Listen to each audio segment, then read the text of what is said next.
أعوذ بالله من الشيطان الرجيم. بسم الله الرحمن الرحيم. أتأمرون الناس بالبر وتنسون أنفسكم وأنتم تتلون الكتاب أفلا تعقلون.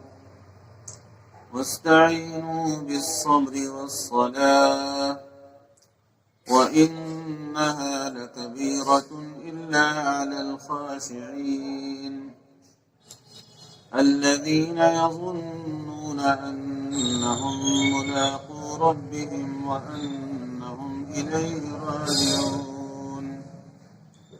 يا بني إسرائيل اذكروا نعمتي التي أنعمت عليكم وأني فضلتكم على العالمين. واتقوا يوما لا تجزي نفس عن نفس شيئا ولا يقبل منها شفاعة ولا يؤخذ منها عدل ولا هم ينصرون. صدق الله العظيم. کیا تم حکم کرتے ہو لوگوں کو نیک کاموں کا اور بھول جاتے ہو اپنے آپ کو، اور تم کتاب بھی پڑھتے ہو، پھر کیا عقل سے کام نہ لوگے؟ اور قوت حاصل کرو صبر اور نماز سے، اور نماز تو واقعی بہت بھاری ہے، مگر جن کے دل اللہ کے ڈر سے پگھل گئے ہوں، جن کو خیال ہے کہ ان کو ملنا ہے اپنے رب سے اور ان کو اسی کی طرف پلٹ کر جانا ہے. اے بنی اسرائیل، میری نعمتوں کو یاد کرو جو میں نے تم کو عطا کی، اور میں نے تم کو جہان کے لوگوں پر فضیلت دی. اور ڈرو اس دن سے کہ کوئی شخص کسی شخص کے ذرا بھی کام نہ آئے گا، اور سفارش بھی قبول نہ کی جائے گی، نہ کسی کو جرم کی برابری میں فدیہ کے لے کر چھوڑا جائے گا، اور ان کو کہیں سے مدد نہ مل سکے گی.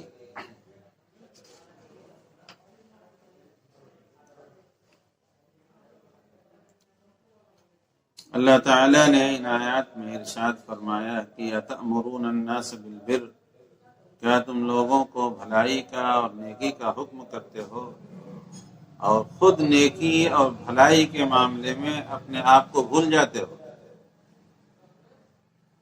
یہ نہیں خیال رکھتے کہ تم کس راستے پر چل رہے ہو، تم کیا کام کر رہے ہو.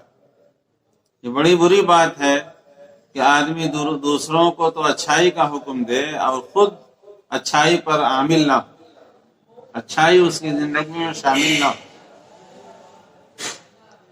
ایک جگہ اللہ تعالیٰ نے ارشاد فرمایا قرآن پاک میں، یا ایھا الذین آمنوا لم تقولون ما لا تفعلون، اے ایمان والو، تم ایسی بات کیوں کہتے ہو جو کرتے نہیں،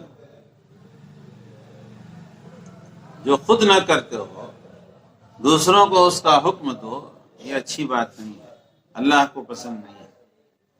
سب سے پہلے اپنے آپ کو ان باتوں سے مزین کرو، وہ چیزیں اپنی زندگی میں اتارو، پھر دوسروں کو حکم کرو تو اچھا لگے گا. ورنہ تو الٹے جواب پا جاؤ گے. پہلے اپنے کو دیکھو، داڑھی نہ رکھو اور دوسروں سے کہو داڑھی رکھو.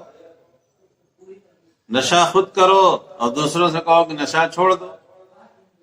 نماز نہ پڑھو، دوسروں سے کہو کہ نماز پڑھو. یہ بھلی بات نہیں ہے، بڑی بری بات ہے، اچھائی نہیں ہے. یہ یہود کے اندر ایک عیب تھا. اللہ تعالیٰ اس کو عیب کو کھول کر بیان کرتے ہیں کہ تم لوگوں کو، اے یہودیو، تم لوگوں کو بھلائی کا حکم کرتے ہو، وَتَنْسَوْنَ أَنفُسَكُمْ، اور اپنے آپ کو بھلا بیٹھے ہو، حالانکہ تم کتاب بھی پڑھتے ہو اور کتاب کے حکم کو، احکامات کو جانتے ہو کہ کتاب میں تم سے کیا کہا گیا ہے. سب سے پہلے تو اپنا خیال رکھنا چاہیے، اپنے بچوں کا خیال کرنا چاہیے، اپنے گھر کے ماحول کو سدھارنا چاہیے. افلا تعقلون، کیا اتنی بات بھی نہیں سمجھو گے؟ اتنی بات بھی سمجھ نہیں رکھتے ہو؟ اتنی بات کی موٹی موٹی باتیں ہیں. ہمارا حال یہی ہو گیا. ہمارے اندر 70 عیب ہوں، اس پر نظر نہیں جاتی، لیکن کسی کا ایک عیب ہو ہم کو نظر آتا ہے. ہم اس کو کھولتے ہیں اور اپنے عیوب کو چھپاتے ہیں، اور کہتے ہیں دیکھو فلاں آدمی تو سود بھی کھاتا ہے، یہ کام بھی کرتا ہے، نماز بھی نہیں پڑھتا ہے، ٹال مٹول سے کام لیتا ہے، جھوٹ بولتا ہے. ایک جھوٹ بیان بول دے تو اس کو آدمی پھیلاتا ہے آدمی جھوٹا ہے، اور ہم 100 جھوٹ بول دیں چھپاتے ہیں کہ ہم سچے ہیں. اللہ تعالیٰ اسی کو بیان کرتے ہیں کہ یہ اچھی بات نہیں ہے. اپنا خیال کرو. وَاسْتَعِينُوا بِالصَّبْرِ وَالصَّلَاةِ، نماز اور صبر سے قوت حاصل کرو. ایمان کی کمزوری کو دور کرنا ہے تو نماز سے طاقت حاصل کرو اور صبر پیدا کرو اپنے اندر. جمو ہر حالت میں اپنے ایمان کو اور اپنے اسلام کو اور اپنی ذات کو قوی اور مضبوط رکھو. یہ نہیں کہ جیسا ماحول ہو اسی ماحول میں ڈھل جاؤ، غلط بات ہو رہی اس کی تائید کرنے لگو. اچھائی پر جمو، سچائی پر جمو. جو حق بات ہو اس کو مضبوطی سے پکڑ لو. وَإِنَّهَا لَكَبِيرَةٌ، اللہ تعالیٰ کہتے ہیں نماز تو واقعی بھاری چیز ہے، مگر جن کے دل میں اللہ کا خوف ہے ان کے لیے بھاری نہیں ہے، اس لیے کہ وہ جانتے ہیں کہ نماز کے بدلے میں ان کو کیا ملنے والا ہے. نماز کا بدلہ کیا ملے گا ان کو معلوم. اللہ کو کتنی نماز پسند ہے، محبوب عمل ہے، یہ اس کو معلوم ہے، اس لیے وہ اللہ کے لیے کرتا ہے، اور اللہ کے لیے کوئی چیز مشکل نہیں ہوتی. لیکن جو منافق ہیں، جن کے دل میں ایمان نہیں ہے، اللہ سے ملنے کا خوف نہیں ہے، ملاقات کی امید نہیں رکھتے، ان کے لیے نماز چھوڑنا، ان کے لیے جھوٹ بولنا، ان کے لیے غلط کام کرنا سب آسان ہے. لیکن جو اللہ سے ملنے کی امید رکھتے ہیں کہ اللہ کے پاس جانا ہے، ایک دن منہ دکھانا ہے اللہ کو، اور سامنا ہونا ہے اللہ کا، حساب و کتاب ہوگا، وہ ڈرتے ہیں. وہ ڈرتے ہیں کہ نہیں بھائی جھوٹ سے رک جاؤ، سچائی کو مضبوطی سے پکڑ لو، نماز پڑھو. نماز بہت آسان ہے. جو لوگ نماز پڑھنے کے عادی ہیں یا ان کو نماز سے شغف ہے، ان کو بغیر نماز کے چین نہ ملے. جو نماز سے جن کو شغف نہیں ہے، نماز کی حقیقت سے واقف نہیں ہے، وہ ان کے لیے بڑی بھاری ہے. وہ مسلمان بھی ہیں، ہمارے ہی بھائی ہیں، ہمارے ہی دوست یار ہیں، لیکن نماز کی باری ہے. ہماری دوستی خود پکی ہے، لیکن نماز کی باری آتی ہے وہ کٹ جاتے ہیں. کہتے ہیں ٹھیک ہے پڑھ کے آئیے آپ. گویا ان کو نماز سے کوئی واسطہ ہی نہیں، نماز سے کوئی تعلق ہی نہیں، گویا ان پر نماز فرض نہیں ہے. وہ اس طرح سے نماز سے مسجد سے کٹ جاتے ہیں. روزانہ ہمارے ساتھ یہ باتیں پیش آتی ہیں، ہم دیکھتے ہیں. کھانے میں ساتھ، اٹھنے بیٹھنے میں ساتھ، شادی بیاہ میں ساتھ، وقت گزاری، دوستی یاری میں، ہر چیز میں ساتھ، سفر میں ساتھ. لیکن نماز کا وقت آئے تو ساتھ نہیں. ہماری دوستی جو ہے دنیا کی بنیاد پر ہے، ہماری دوستی دین کی بنیاد پر نہیں ہے کہ ہمارا دوست نماز پڑھتا ہے تو ہم بھی نماز پڑھیں. ہمارا دوست آج اچھا کھانا کھائے گا، ہوٹل میں کھانا کھائے گا تو ہم اس کا ساتھ پکڑیں گے، ہم بھی کھائیں گے،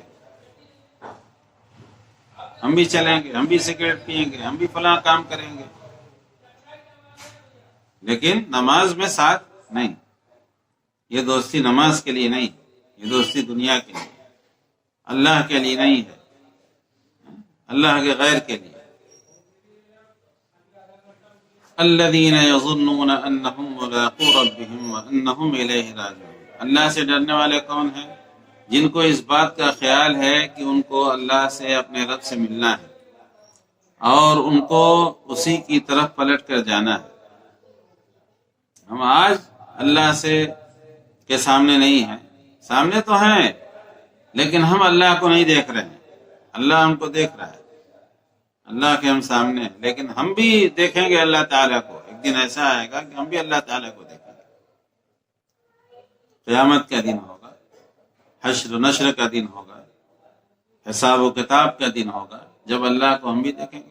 اس دن کتنی شرمندگی ہوگی۔ آج تو ٹھیک ہے پردہ ہے، لیکن وہ پردہ ہٹ جائے گا، وہ حجابات دور ہو جائیں گے، پھر اللہ کا سامنا ہوگا تو ہم کیا جواب دیں گے؟ کتنی رسوائی ہوگی۔ لوگ باپ کے سامنے جانے سے ڈرتے ہیں، کوئی غلطی ہو جاتی ہے تو کہ باپ کو معلوم ہو گیا، ہم کیسے سامنا کریں گے؟ دوستوں سے شرماتے ہیں کہ ہمارا فلاں عیب کھل گیا، ہم اپنے دوستوں کا سامنا کیسے کریں گے؟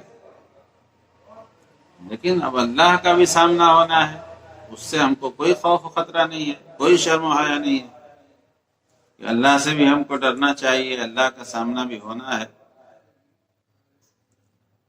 پھر اللہ تعالیٰ کہتے ہیں اے بنی اسرائیل، میری نعمتوں کو جو تمہارے اوپر ہیں یاد کرو۔ بنی اسرائیل پر اللہ تعالیٰ کی بے شمار نعمتیں ہوئی ہیں، اللہ تعالیٰ نے ان کو بہت سے احسانات اللہ تعالیٰ کے ہیں ان کے اوپر، لیکن وہ احسان فراموش تھے، ناشکرے تھے۔ تو اللہ تعالیٰ کہتے ہیں کہ ناشکری مجھے پسند نہیں ہے، میری نعمتوں کو یاد کرو اور میری نعمتوں کا شکر ادا کرو۔ ہم اگر کسی کے لیے دعوت پکواتے ہیں، کھانا کھلاتے ہیں اور تعریف نہ کرے تو کہتے ہیں کہ ہمارا پکوانا وکوانا سب بیکار ہو گیا، ہماری تعریف ہی نہیں، ہمارا شکریہ نہیں ادا کیا گیا۔ اللہ تعالیٰ کو بھلا یہ بات کیسے گوارا ہوگی کہ ہم اللہ کے احسانات تلے دبے ہوں اور رات و دن اللہ کے احسانات سے، نعمتوں سے ہم فائدہ اٹھاتے ہوں اور پھر اللہ کی ناشکری بھی کرتے ہیں۔ شکر اللہ کا کیا ہے؟ اللہ کی عبادت کرنا، اللہ کا پاس و لحاظ کرنا، اس کے احکامات پر چلنا، یہ اللہ کی شکر گزاری ہے۔ زبانی جمع خرچ نہ کرنا، بلکہ عملاً اللہ کے شکر گزار ہم بن جائیں۔ جو اللہ کہے اس کو کرو، جو اللہ نہ کہے اس سے رک جاؤ، جو اللہ نے منع کر دیا اس سے رک جاؤ، یہی اللہ کی شکر گزاری ہے۔ پھر اللہ تعالیٰ فرماتے ہیں وَاتَّقُوا يَوْمًا لَا تَجْزِي نَفْسٌ عَن نَفْسٍ شَيْئًا، اس دن سے ڈرو جس دن کوئی شخص کسی شخص کے ذرا بھی کام نہ آئے گا۔ ان کا ایک عقیدہ یہ بھی تھا یہودیوں کا کہ ہمارے لیے فلاں آدمی کام آئے گا، ہمارے بزرگ، ہمارے نبی، ہمارے فلاں ہمارے کام آئیں گے، قیامت کے دن ہم کو بچا لیں گے عذاب سے، دوزخ میں جانے سے۔ وَلَا يُقْبَلُ مِنْهَا شَفَاعَةٌ، اور کسی کی سفارش بھی نہیں قبول کی جائے گی، وہاں سفارش نہیں چلے گی، وہاں کا عمل کا سکہ چلے گا، سفارش نہیں چلے گی۔ سفارش تو بس نبی صلی اللہ علیہ وسلم فرمائیں گے، لیکن ان کے لیے نہیں جو ایمان والے نہ ہوں، ایمان والوں کے لیے سفارش ہوگی۔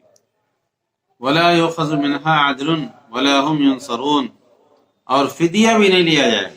ایک عقیدہ یہ بھی تھا کہ فدیہ دے کر ہم جان چھڑا لیں گے پیسے کے بدلے، وہاں پیسہ کہاں ہوگا، آدمی خالی ہاتھ ہوگا، کوئی چیز لے کر نہیں جائے گا، انسان کسی چیز کا مالک نہیں ہوگا، ننگا ہوگا،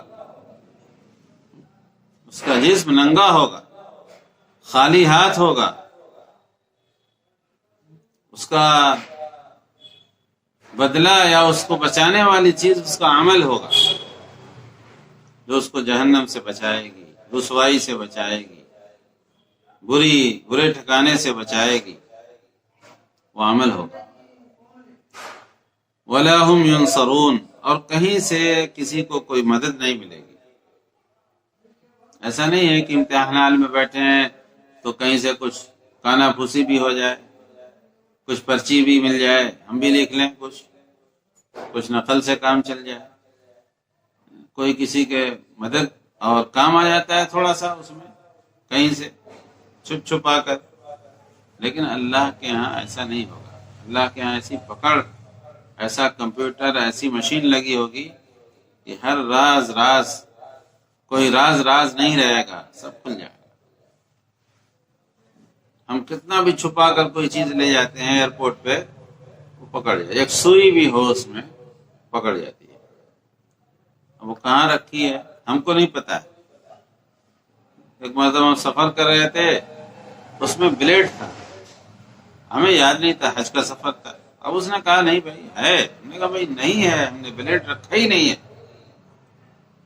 کہا اچھا چلو پھر سے وہ رکھو، پھر سے رکھا تو کہا کہ یہ آیا، کہا یہاں ہے۔ اب کھلوایا، پورا بھرا ہوا سامان کھولنا پڑا اور سب وہی ہاتھ ڈال دیا، اس نے مل گیا۔ کسی نے رکھ دیا ایک پیکٹ بلیڈ بھی، کام آئے گا، ہم کو بتایا نہیں۔ بتائیے جب دنیا میں آدمی یعنی بچ نہیں سکتا پکڑ سے، آخرت کی پکڑ تو بہت سخت اور سنگین ہوگی۔ اللہ کی جو اسکین مشین ہوگی وہ کتنی باریک بھی ہوگی، اور کیسے پکڑ دھکڑ کا معاملہ ہوگا، ہم اس کو آج تصور نہیں کر سکتے، سوچ نہیں سکتے۔ ایسی مشین آ گئی، کہا نہیں کوئی چیز آپ کے یہاں ہے، نہیں کچھ نہیں ہے، نہیں کہیں کچھ ہے، 8 آنا پیسہ ہے، 1 روپیہ ہے، وہ پکڑ جاتا ہے، نکالنا پڑتا ہے۔ تو آدمی جب اللہ نے انسان کو عقل دی ہے، اس عقل سے اتنا کام لے سکتا ہے، ایسی مشینری تیار کر سکتا ہے، تو جو احکم الحاکمین ہے، جو احسن الخالقین ہے، سب کا پیدا کرنے والا ہے، وہ اس کے پاس کیسی مشینیں ہوں گی، کیسے تھرمامیٹر ہوں گے، ناپنے جوکنے کے آلے ہوں گے، انسان اس کا تصور یہاں پر نہیں کر سکتا۔ اس لیے وہاں سے اصل ڈرنے کی ضرورت ہے، اللہ کی پکڑ سے، اللہ کے عذاب سے۔ اگر وہی یعنی برائیاں، وہی خامیاں، وہی چیزیں ہمارے اندر بھی آ گئیں، پیدا ہو گئیں، تو ہم بھی اللہ کی پکڑ سے بچ نہیں سکتے۔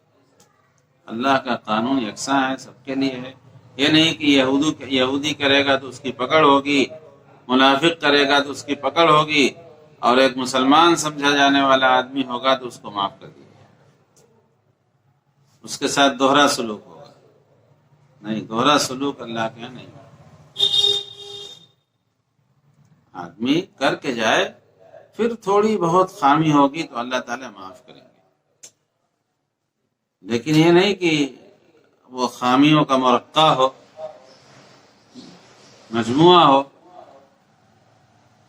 اور ایک آدمی اچھا خاصا نیک ہے، صالح ہے، اس کے ساتھ نا انصافی ہو جائے اور اس کو چھوڑ دیا جائے، ایسا نہیں ہوگا۔ تو ان صفات سے، ان برائیوں سے، ان کاموں سے بچنے کی ضرورت ہے جن کو اللہ تعالیٰ نے بطور مثال کے بیان کیا ہے کہ فلاں قوموں نے ایسا کیا تو ان کا انجام ایسا ہو گیا۔ تو اگر ہم بھی ویسے ہی کریں گے تو ہمارے ساتھ بھی اللہ تعالیٰ کا معاملہ ویسے ہی ہوگا جیسا ان کے ساتھ ہو چکا ہے۔ قوم لوط پر عذاب آیا، قوم سمود پر عذاب آیا، قوم نوح پر عذاب آیا، وہی برائیاں، وہی چیزیں، وہی خامیاں ہمارے اندر بھی پیدا ہو جائیں، اللہ کی پکڑ سے ہم بچ نہیں سکتے۔ اللہ رب العزت ہم سب پر اپنا فضل فرمائے اور سمجھ بوجھ کے ساتھ، اپنی رضا کے ساتھ زندگی گزارنے کی توفیق عطا فرمائے۔ وآخر دعوانا ان الحمد للہ رب العالمین۔